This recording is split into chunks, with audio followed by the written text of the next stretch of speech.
محترم بھائیوں اور دوستوں اور بزرگوں، آج میں گوا کے اندر ایک برج کے پاس آیا ہوں، سمندر کے کنارے۔ یہ دیکھیے سمندر اللہ کی کتنی بڑی قدرت اور نشانیاں ہیں۔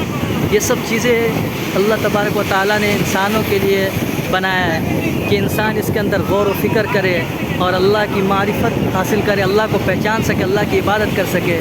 یہ ساری چیزیں، پہاڑ، سمندر، یہ ساری چیزیں اللہ نے انسانوں کے لیے بنایا کہ انسان اس سے فائدہ اٹھا سکے، اللہ کی معرفت حاصل کرے۔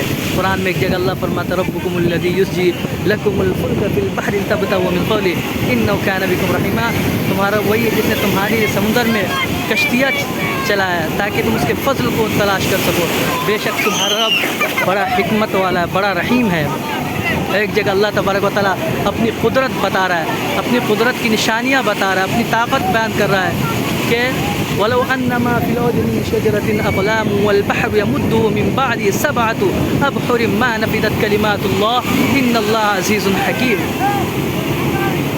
کہ یہ ساری زمین اور یہ ساری زمین کے اندر جتنے پیڑ پودے ہیں یہ سب کے سب قلمیں بن جائے، اور یہ سارے سمندر یہ سب کے سب سیاہیاں بن جائے، اور جیسے 7 سمندر اور ہو جائے تو اللہ تبارک و تعالیٰ کی طاقت، قدرت، باتیں ختم نہیں ہو سکتی۔ بے شک تمہارا بڑا زبردست اور بڑا حکمت والا ہے۔ میرے بھائیو دوستو، یہ کتنا اچھا منظر ہے، کتنا خوبصورت منظر ہے۔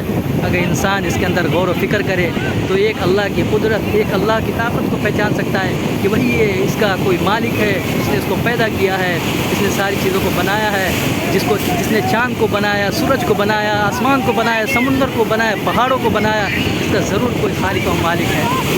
اللہ تبارک و تعالیٰ ہم سب کو سمجھنے کی توفیق عطا فرمائے۔ واخر دعوانا الحمدللہ رب العالمین۔